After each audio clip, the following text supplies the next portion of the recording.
Assalamualaikum warahmatullahi wabarakatuh.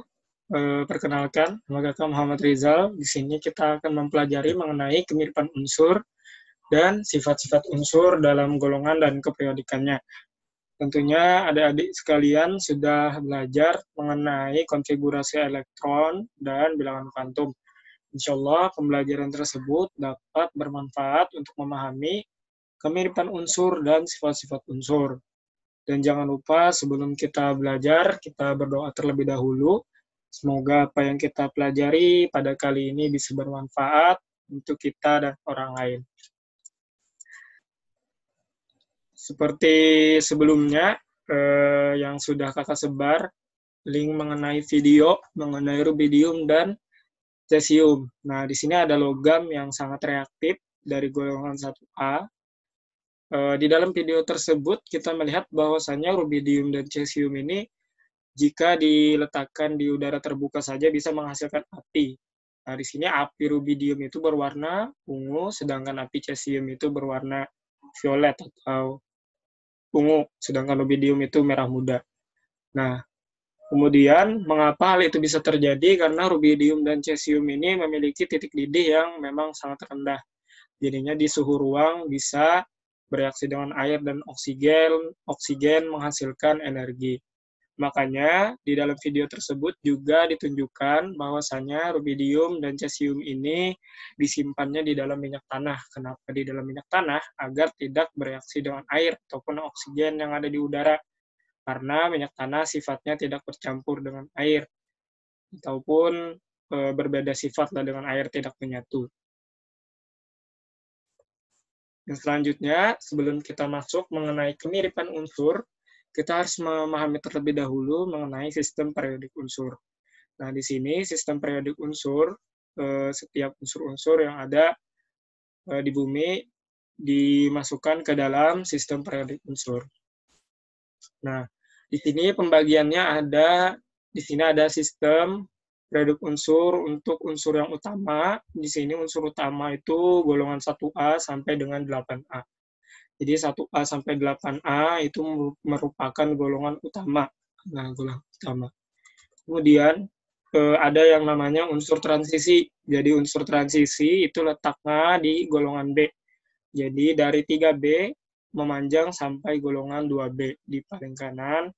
Kemudian ada yang namanya unsur transisi dalam. Nah, unsur transisi dalam ini diletakkan untuk deret lantanida dan deret aktinida. Kemudian ada pembagian dari jenis-jenis dari unsur. Yang pertama, kalau warna merah, ini namanya logam alkali. Kemudian yang warna oranye, ini namanya alkali tanah. Kemudian yang warna warna kuning. Yang warna kuning ini untuk logam transisi. Kemudian ini ada yang berwarna hijau, ini logam dasar. Kemudian ada nih yang berwarna biru muda, ini sebagai metaloid atau semi metal. Kemudian ada yang warnanya biru ini warnanya untuk non-logam. Kemudian ada halogen dan gas mulia. Lanjut. Nah, kita baru memasuki mengenai kemiripan sifat unsur. Jadinya perlu kita memahami mengenai penggolongan tadi. Nah, untuk kemiripan sifat unsur sendiri, yang pertama itu ada namanya kemiripan vertikal. Kalau seandainya kemiripan vertikal, berarti itu dari atas ke bawah. Nah, itu vertikal dalam satu golongan yang mirip.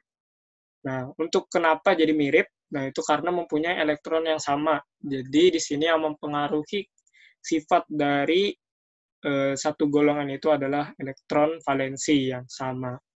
Kemudian ada yang namanya kemiripan horizontal. Jadi kalau kemiripan horizontal sendiri, ini kan horizontal dari kiri ke kanan.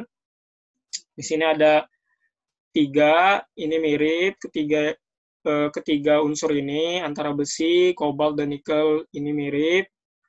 Kemudian ada lagi nih yang di bawahnya juga mirip, kemudian yang di bawahnya lagi juga mirip. Nah, kemiripan ini terjadi karena ada jari-jari yang hampir sama atau panjang jari-jari atomnya sama. Nah, kalau jari-jari atom sama, itu maka menyebabkan kemiripan sifat juga terjadi pada ke antara ketiga unsur ini. Kemudian ada yang selanjutnya kemiripan diagonal. Jadi kalau kemiripan diagonal ini, namanya diagonal itu pasti menyamping atau miring. Nah, kemiripan diagonal ini terjadi pada unsur-unsur yang letaknya di kiri atas sistem periodik unsur.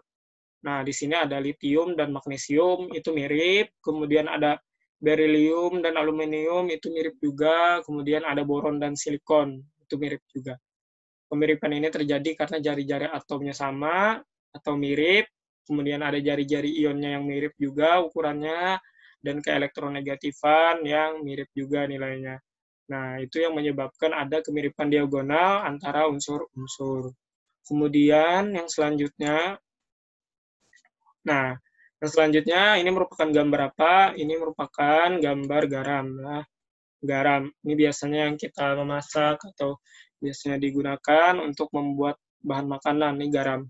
Kemudian kalau kita lihat dari komposisi garam sendiri, komposisi utama yang digunakannya adalah NaCl, atau natrium klorida. Nah, lanjut, natrium klorida ini, jadi natrium klorida ini bentuknya senyawa, dan penyusun-penyusunnya ada natrium, golongan 1A, dan gas klorida atau gas klorin di golongan 7A. Lalu, sifat di sini senyawanya merupakan senyawa NaCl, dan unsur penyusunnya ada natrium dan gas klorin. Jadi, senyawa NaCl yang kita tahu pasti kan rasanya kalau garam itu masin. Kemudian kalau garam itu biasanya digunakan untuk memasak. Nah, itu bentuknya kristal. Kemudian jika unsur-unsurnya seperti natrium itu kan mudah meledak tadi karena golongan 1A. Kemudian ada gas klorin itu sifatnya racun bagi tubuh. Nah, kedua sifat dari unsur ini berbeda dengan sifat NaCl yang bisa dikonsumsi dan aman bagi tubuh.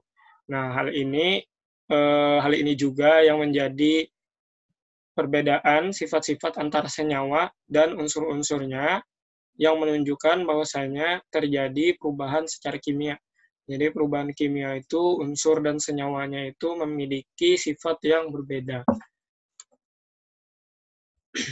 Nah, kita memasuki sifat-sifat kimia unsur dan dalam golongan dan keperiodikannya.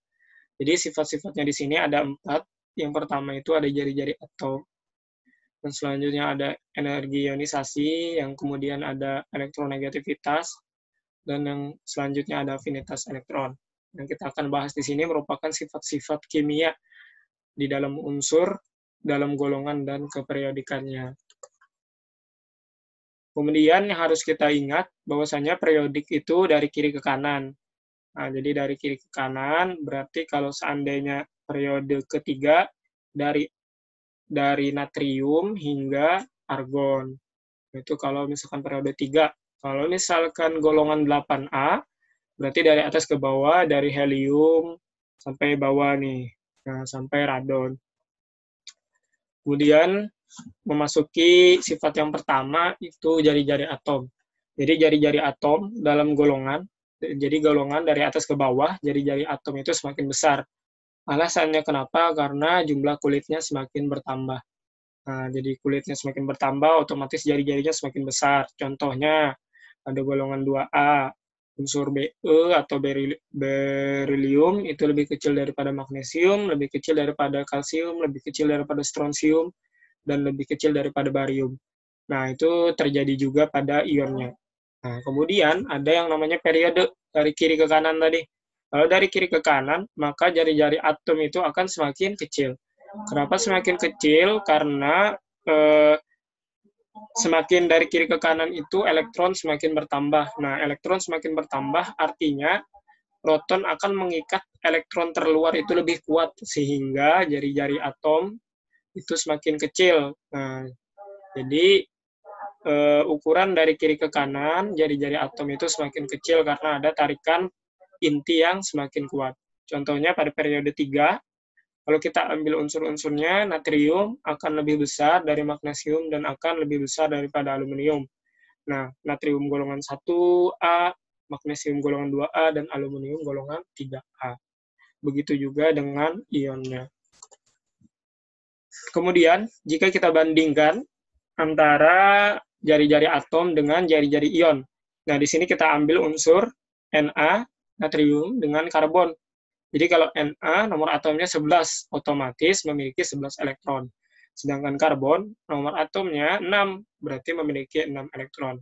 Nah, sesuai dengan hukumnya, hukum kestabilan untuk menuju oktet, berarti kalau Na itu mau stabil harus melepas elektron.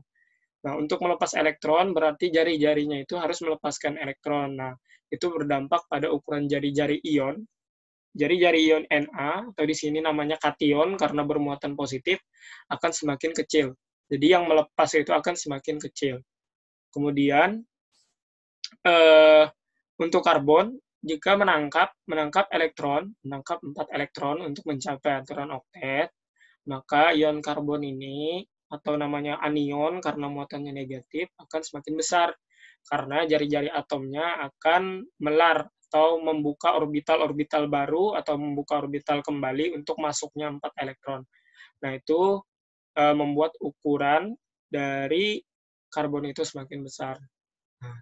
Lalu di sini, jika sudah mencapai kestabilan, maka ion Na dan ion karbon akan memiliki jumlah elektron yang sama, 10 elektron. Tadi nomor atomnya 11 elektron melepas 1 jadi 10 elektron, sedangkan di sini ada 6 elektron, karena menangkap 4 elektron menjadi 10 elektron. Nah, jadi antara Na dengan Na plus atau Na positif dengan C4 negatif itu memiliki 10 elektron. Lalu yang besar yang mana? Ya, yang jelas yang negatif yang besar. Jadi ion negatif itu memiliki, atau ion yang menangkap elektron itu akan memiliki jari-jari atom yang lebih besar daripada yang akan melepas elektron. Nah, jadi di sini maka jika diurutkan, atom karbon akan lebih kecil daripada ion Na+, dan akan lebih kecil daripada atom Na, dan akan lebih kecil daripada ion karbon 4 negatif. Nah, begitu juga bisa diterapkan pada unsur-unsur lain yang memiliki jumlah elektron yang sama dalam bentuk ion. Lanjut ke sifat berikutnya. Ini sekilas gambaran mengenai ukuran jari-jari golongan 1A, 2A, 3A, 4A, 5A, 6A, dan 7A dalam ppm. Yang selanjutnya ada yang namanya energi ionisasi. Jadi elektron perlu dilepaskan di dalam atom ataupun di dalam ion untuk mencapai kestabilan. Nah, jadi energi ionisasi itu energi yang diperlukan untuk melepas elektron di dalam suatu atom dalam fase gas. Nah, selanjutnya, contohnya di bawahnya itu ada natrium. Di sini ada natrium, ada magnesium dan aluminium. Nah, berikut juga dengan nilai-nilainya. Di sini kan ada melepas elektron. Ini melepas elektron, kalau magnesium melepas 2 elektron dan aluminium melepas 3 elektron. Nah, semakin banyak yang dilepas, maka energi yang diperlukan akan semakin tinggi. Nah, kemudian jika lebih dari 1 elektron, seperti aluminium, maka akan menjalani beberapa tahap.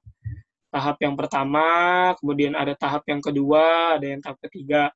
Tahap yang pertama itu melepaskan 1 elektron. Nah, nilai EI-nya atau energi ionisasinya 577,6 kJ. Kemudian Al+ melepaskan lagi 1 elektron menjadi Al2+, maka energi ionisasinya akan meningkat karena ikatan inti terhadap elektron itu semakin kuat, untuk melepasnya akan energi semakin tinggi. Nah, kemudian jika Al3+, maka energinya juga akan semakin meningkat. Kemudian, jika di dalam suatu golongan, dari atas ke bawah, maka energi ionisasi itu akan semakin kecil. Nah, kenapa? Karena jari-jari atomnya akan semakin besar, sehingga elektron lebih mudah dilepaskan. Jadi, energinya tidak perlu begitu banyak energi untuk melepaskan elektron. Nah, jadi dari atas ke bawah itu semakin lemah atau semakin sedikit energi ionisasi yang diperlukan. Kemudian dari periode dari kiri ke kanan, sebaliknya itu akan semakin besar energi ionisasinya. Karena tadi prinsipnya energi ionisasi adalah melepaskan elektron. Sedangkan untuk unsur-unsur yang di kanan atau dalam bentuk gas, itu kecenderungannya lebih menangkap elektron. Jadi untuk melepaskan elektron perlu sangat-sangat tinggi energi untuk melepaskan elektron. Nah, jadi semakin besar energi ionisasi yang diperlukan. Nah, kemudian hubungannya dengan sifat reduktor dan oksidator. Nah, kalau misalkan semakin kecil energi ionisasinya, maka semakin besar sifat reduktornya. Nah, sebaliknya, semakin besar energi ionisasinya, maka semakin kecil sifat reduktornya. Nah, jadi semakin kecil energi ionisasi, semakin besar sifat reduktornya. Berarti itu pada golongan-golongan di sebelah kiri. Nah, kemudian jika semakin besar energi ionisasinya, maka semakin kecil sifat reduktornya, atau semakin besar sifat oksidasinya. Itu pada golongan-golongan yang di sebelah kanan. Nah, di sini ada data energi ionisasi beberapa unsur. Di sini EI1 itu maksudnya elektron yang dilepaskan pertama, kemudian EI2 yang dilepaskan kedua, dan EI3 yang elektron yang dilepaskan ketiga. Nah, kemudian di sini ada unsur di grafik. Di sini ada grafik. Nah, di sini di dalam teorinya dari kiri ke kanan kan itu semakin meningkat, tetapi di sini ada kecenderungan berbeda atau ada pengecualian untuk beberapa unsur seperti BE dengan B dan N dengan O. Nah, itu kenapa? Karena dilihat dari konfigurasinya nih. Jadi konfigurasi di sini menunjukkan untuk N dengan nomor atom 7, konfigurasinya 1s2, 2s2, 2p3. P3 ini, 3 elektron ini akan mengisi setengah orbital. Setengah penuh, orbitalnya setengah penuh. Nah, jadi orbital setengah penuh ini menyebabkan N itu bersifat lebih stabil. Nah, lebih stabil. Berbeda dengan O. O ini 8 elektron dengan 4 di orbital 2p-nya. Dengan orbital yang kurang stabil nih karena ada elektron yang lebih pada satu kamar orbitalnya.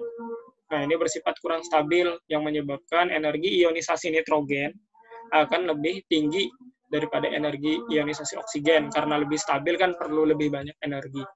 Jadinya yang kurang stabil lebih kurang energinya. Makanya N di atas daripada O untuk energi ionisasi.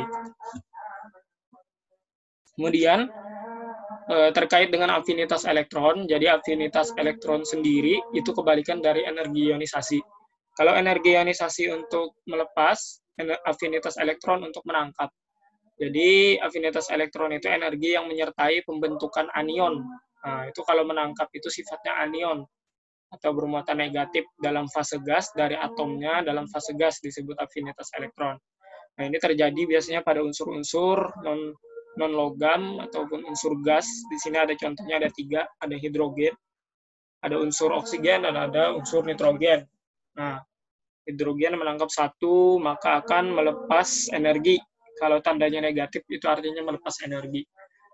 Kemudian ada oksigen ditambah 2 elektron, nah itu akan energi afinitas elektronnya akan positif 639 kJ, artinya memerlukan energi untuk menangkap 2 elektron. Kemudian sama nitrogen, untuk menangkap 3 elektron memerlukan energi sebanyak 1736 kJ.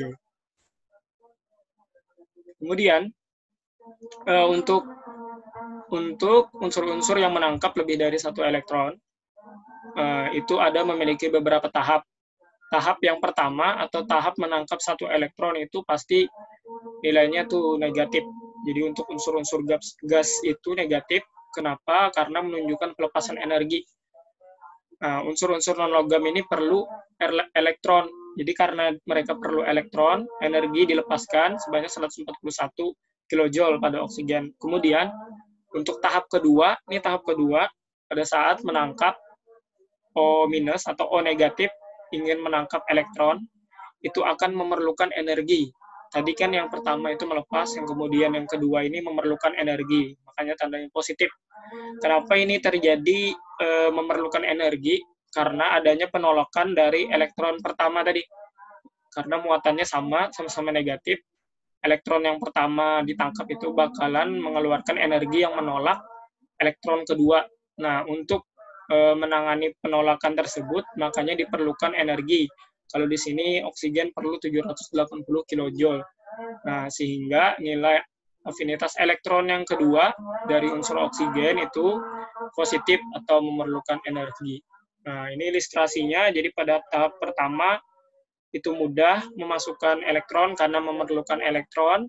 Untuk elektron yang kedua terjadi perlawanan dari elektron yang pertama sehingga diperlukan energi yang lebih. Nah, makanya nilainya positif. Kemudian sama dengan energi ionisasi dalam suatu golongan semakin kecil, jadi dari atas ke bawah itu semakin kecil karena cenderung melepas. Jadi golongan seperti golongan 1A, 2A itu paling bawahnya cenderung melepas. Jadi karena melepas, sedangkan afinitas tadi energi yang diperlukan untuk menangkap. Nah, jadi semakin kecil afinitas elektronnya dari atas ke bawah. Kemudian dari kiri ke kanan sama seperti energi ionisasi semakin besar. Jadi unsur-unsur yang di kanan itu sangat memerlukan elektron. Jadi elektron diperlukan untuk mencapai kestabilan. Jadinya otomatis afinitas elektronnya juga meningkat. Terkecuali unsur gas mulia, karena gas mulia itu sudah stabil, makanya mereka memiliki afinitas elektron yang relatif sulit untuk diukur. Kemudian di sini ada nilai-nilainya. Yang pertama di sini ada unsur hidrogen negatif, kemudian ada oksigen negatif untuk menangkap elektron pertama, itu menunjukkan pelepasan elektron. Kemudian ada sulfur, sama juga untuk yang pertamanya nilainya negatif. Nah, dan seterusnya berikut juga dengan unsur-unsur yang lain. Selanjutnya ada elektronegativitas.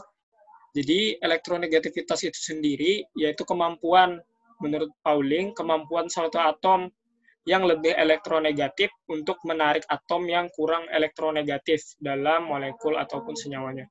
Contoh di sini misalkan NaCl. Jadi kalau NaCl sendiri itu kan senyawa, tadi kan yang kita gunakan biasanya untuk garam itu kan NaCl.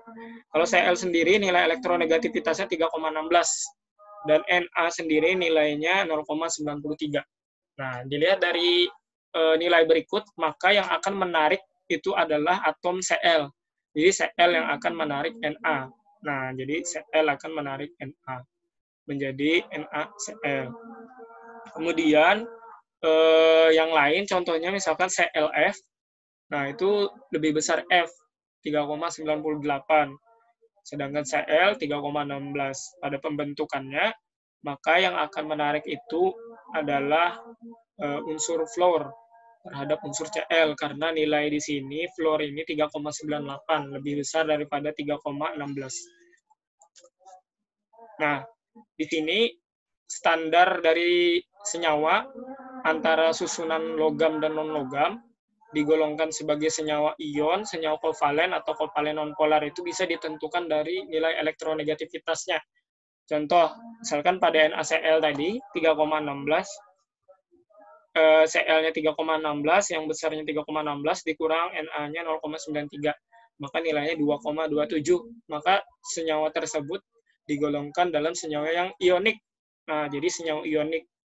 Nah, jadi tidak semua logam dan non-logam itu sifatnya ionik. Kalau di bawah dari 1,7 berarti sifatnya kovalen. Kemudian kecenderungannya sama seperti afinitas elektron dan ionisasi, dari atas ke bawah pasti lebih kecil. Jadi dari atas ke bawah itu semakin kecil. Nah, kenapa? Karena kecenderungan untuk menarik elektronnya itu semakin kurang. Malah kecenderungan untuk melepaskan elektron atau elektropositif. Kemudian dalam satu periode dari kiri ke kanan, sama seperti sebelumnya, itu akan semakin besar karena elektron valensinya semakin banyak. Jadi perlu elektron untuk mencapai kestabilan. Nah, juga terkecuali gas mulia, karena gas mulia itu sudah memiliki kestabilan, makanya mereka tidak memiliki elektronegativitas. Nah, itu. Jadi kesimpulannya adalah dari kiri ke kanan, bawah ke atas, yang semakin meningkat itu adalah energi ionisasinya, afinitas elektronnya, keelektronegatifan, karakter non-logamnya, dan sifat oksidatornya. Yaitu dari kiri ke kanan, bawah ke atas. Kemudian dari kanan ke kiri, dan dari atas ke bawah, maka yang semakin besar itu adalah jari-jari atomnya, jari-jari kation atau anionnya, dan karakter logam. Karakter logam dan sifat reduktor. Nah, di sini dari kanan ke kiri dan atas ke bawah. Nah, itu demikian dari kesimpulannya dari pembelajaran kita pada hari ini. Semoga bermanfaat untuk kita semua, dan jangan lupa untuk memahami kembali materinya, bisa dibuka kembali PowerPoint-nya, dipahami kembali. Jika ada yang ingin ditanyakan, silakan bertanya. Dan terima kasih banyak. Tetap jaga kesehatan, karena kita masih pandemi. Semoga pandemi ini segera berakhir. Tetap jaga jarak dan gunakan masker. Jangan lupa berolahraga, dan tetap menjaga protokol kesehatan. Terima kasih banyak adik-adik. Terima kasih perhatiannya. Wassalamualaikum warahmatullahi wabarakatuh.